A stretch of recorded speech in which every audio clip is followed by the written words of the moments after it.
E tudo bem? Eu me chamo Yolanda Caroline e hoje eu trouxe mais um vídeo para vocês.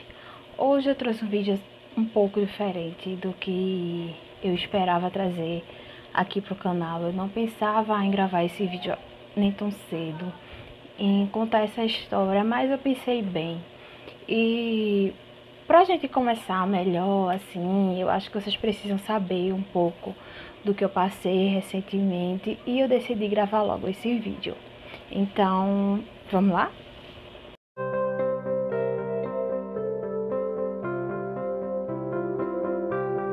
Então, no dia 6 de outubro de 2019, há exatamente 8 meses atrás, eu fui vítima de bala perdida.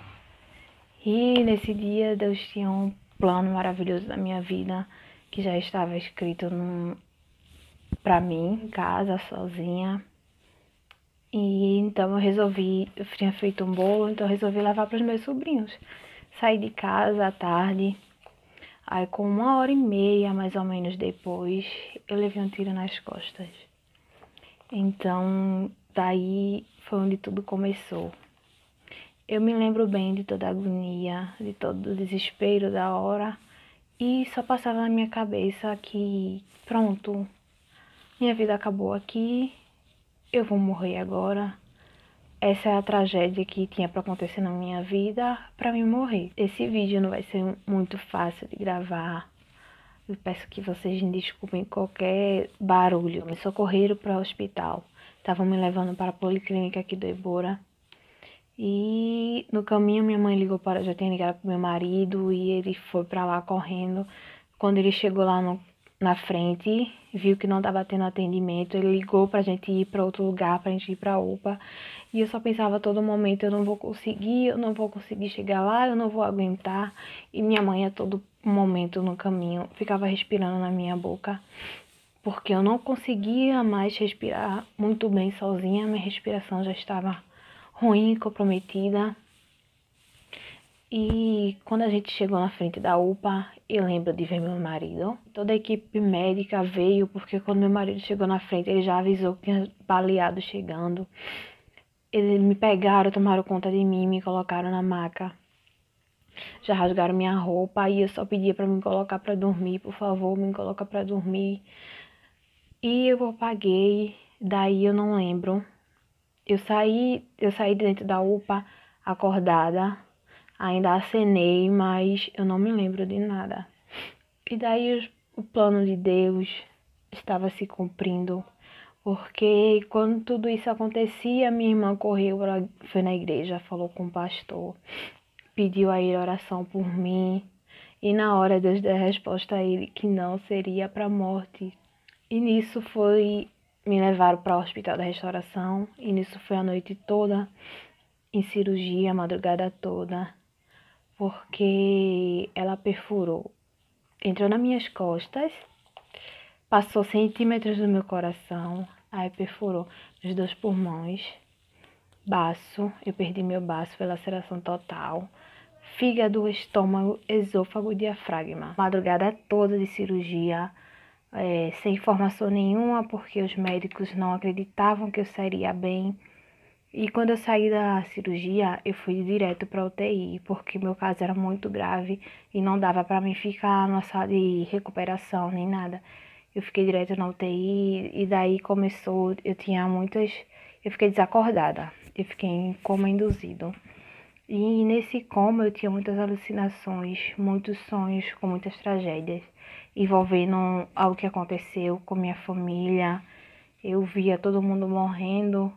Eu via meus sobrinhos, que é o que eu mais amo na minha vida, sendo morto e eles ficavam com o sangue deles, fazendo coração pra mim. E isso eu ficava doida, eu ficava enlouquecida no meu sonho, porque isso mexia muito comigo. Diziam muito que eu era muito inquieta, que me jogava muito minhas pernas na cama. E isso era porque eu tinha esses sonhos e eu não queria, eu sempre, no sonho, eu sempre tentava acordar, sempre tentava levantar, tentava reagir. E eu tenho muito medo de cobra, e nesses meus sonhos, nessas minhas alucinações, eu sonhava que jogavam cobra em cima de mim e eu ficava desesperada. E assim se passaram algumas semanas, acho que umas 2 semanas. E depois de alguns dias que eu tava na UTI, eu acordei. Disseram que eu acordei, que eu abri o olho e tudo, mas só que eu não me lembro de nada. Não me lembro de jeito nenhum. E de repente eu tive a piora, eu comecei a ter muita febre. Os médicos diziam que era normal, que era uma reação do corpo. Só que na hora que fizeram a cirurgia, teve que ser tudo muito nas pressas, porque meu caso era muito grave. Ficou um resto de comida no meu pulmão e isso causou uma infecção. E eu tive um derrame na pleura, tive um derrame no pulmão. E eu tive que passar por outra cirurgia. Deu tudo bem nessa segunda cirurgia.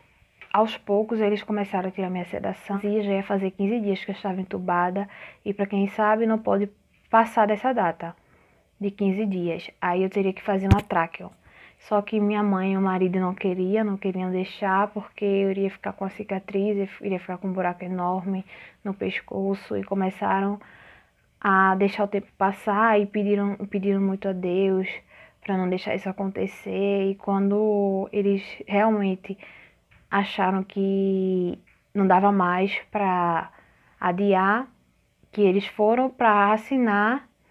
Chegou lá, graças a Deus, eu já tinha se retirado todos os tubos e eu estava respirando sozinha, porque Deus ele é maravilhoso e ele não deixaria algo a mais assim acontecer comigo, porque tudo estava nos planos dele e os planos dele naquela UTI era até ali, eu não iria passar por mais isso. Então eu comecei a acordar aos poucos e quando eu comecei a acordar, tiraram minha sedação e eu tive abstinência a falta do medicamento e eu fiquei alucinando. Eu ficava só olhando pro teto e quando eu olhava pro teto, eu ficava vendo várias cores, só ficava vendo as cores piscando. E eu pensei, meu Deus, tem uma coisa acontecendo comigo, eu vou ficar assim pra sempre, que eu iria ficar, era alguma coisa tipo de alguma demência, alguma coisa assim. E eu passei um dia e meio assim, até que eu vi uma médica. E eu chamei ela e pedi ela para me explicar o que estava acontecendo e ela me falou que era abstinência do remédio porque eles cortaram muito imediato a minha sedação e eu tive a falta disso. E eu me lembro que quando ela me contou isso, eu comecei a perguntar a hora de instante, de tempo em tempo, porque meu marido e minha mãe iam me visitar diariamente e eu só queria que eles chegassem para mim poder dizer que eu não iria ficar daquele jeito, que eu iria melhorar, que era só passageiro. E eles iam me ver todo dia. E essa visita diária deles nunca me deixaram sozinha. Minha sogra também estava sempre presente comigo. Meus familiares, minhas irmãs estavam sempre que podia ia. Gravavam meus sobrinhos e colocavam para me escutar. E isso me deu muita força para continuar, para querer ficar boa logo e sair logo daquele hospital, porque era uma tortura muito grande todo dia. Eu comecei a fazer tratamento com VNI. Para quem não sabe o que é VNI, eu vou deixar a foto aqui para vocês. E é um aparelho que ele prende muito aqui em você, ele machuca muito, porque ele tem que ser muito apertado por causa do jato forte de ar que vem dentro dele, e a sensação que ele dá em você é que você está se sufocando. E eu chorava muito, eu pedia muito todos os dias para não fazer, porque era uma tortura ter que fazer aquele aparelho, porque você parecia que você ia se sufocar, quando você tentava respirar, você não conseguia, você ficava sufocada. E eu fazia 2 vezes no dia, durante 1 hora, e era uma tortura muito grande. Eu sofria muito com isso, com esse aparelho, com todas as dores que eu sentia, porque eu tive 6 drenos. 4 desse lado, um na barriga e um desse lado. E quando eu ia tomar banho, as piores horas também, porque eles tinham que me virar de lado, me colocavam por cima dos drenos. E eu sempre chorava muito, pedia logo para acabar logo, termina logo, deixa assim mesmo. E tomar banho dentro de um UTI é aquele banho com um algodão. E hoje em dia eu tomo um banho no chuveiro. Eu agradeço tanto a Deus por não ter que tomar mais um banho dentro de um UTI. não tomar banho em um leito. Começaram a me fazer fisioterapia em mim, eu achava que eu iria levantar e ia estar pronta para ir embora. Só que eu fiquei sem andar, porque eu passei muitos dias acamada, eu não conseguia andar. Começaram a me colocar sentada e eram momentos terríveis, porque quando eu sentava me dava muito mais falta de ar, eu não conseguia respirar direito, mas eu tinha que começar a me acostumar a sentar e depois foi para poder ficar em pé. Quando eu fiquei em pé, eu disse: não, agora eu consigo andar, agora eu consigo me movimentar. E quando eu fiquei em pé, eu vi que não era bem assim, eu não tinha forças, só que eu não consegui dar nenhum passo porque eu não tinha forças nenhuma. Eu perdi toda a massa muscular do meu corpo. Todo dia me tentavam botar em pé um pouquinho, eu ficava, não conseguia ficar nem um minuto em pé. Já me sentava de novo, já pedia para deitar. Foi quando passou o médico, como sempre passava, avaliando os pacientes para ver como eles estavam, se eles já poderiam subir, até para desocupar mais leito, né? Aí ele chegou perto de mim e perguntou qual que tinha sido o meu caso, o enfermeiro, e ele passou tudo para ele. E eu me lembro como se fosse hoje, ele olhou para mim e disse: eu sei do que ela precisa. E ela também sabe, me indica que você precisa. Eu disse: eu preciso ir pra enfermaria, preciso ficar com minha família, eu preciso sair daqui. Aí ele disse: então é isso que você vai fazer, você vai sair, tirem tudo esse tubo, tirem a sonda dela, botem ela pra comer pela boca. E pra mim foi a melhor notícia que eu tive até então estar ali dentro. E aí veio uma enfermeira e falou comigo: não vai ser bem assim. Você não vai sair daqui agora porque você precisa de tratamento ainda pro seu pulmão. O seu pulmão não tem forças para ficar sem todos os equipamentos que temos aqui na UTI. E para mim acabou. Eu fiquei muito mal porque eu já queria sair. Aí então vieram e conversaram comigo que eu poderia sair sim na segunda-feira se eu passasse o final de semana bem. E eu fiquei muito ansiosa, eu comecei a ter febre, eu fiquei com, com tudo acelerado. E tinha uma enfermeira que ela conversava muito comigo, ela sempre ficava me acalmando. E quando foi na segunda-feira, a médica realmente me deu alta, graças a Deus.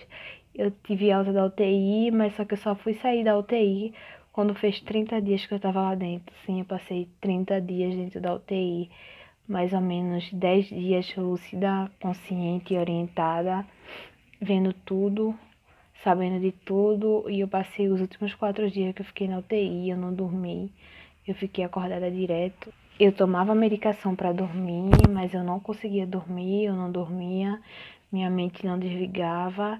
E quando foi na quarta-feira, eu chamei uma enfermeira e eu pedi a ela, implorei a ela: por favor, consegue um quarto para mim lá em cima, eu não consigo mais ficar aqui, eu não aguento mais ficar aqui dentro. E ela conseguiu, graças a Deus, ela conseguiu um quarto para mim no 7º andar. Aí ficou do meu marido e minha mãe tava vindo me visitar, e deram a notícia a eles que eu ia pra enfermaria, que era para eles irem me buscar, e eu subi pro 7º andar. E pra mim foi uma das melhores coisas. Eu saí da UTI sem andar ainda e fiquei na enfermaria. Lá na enfermaria eu passei mais 11 dias e eu tive uma alergia. Só que eu acho que eu vou dividir esse vídeo em 2 partes. Eu não vou contar tudo aqui porque tem muito mais coisa aqui pra contar pra vocês, senão vai ficar muito grande. Então você já se inscreve aqui no canal, já deixa um comentário aqui, porque logo logo eu vou estar liberando a segunda parte pra vocês, certo?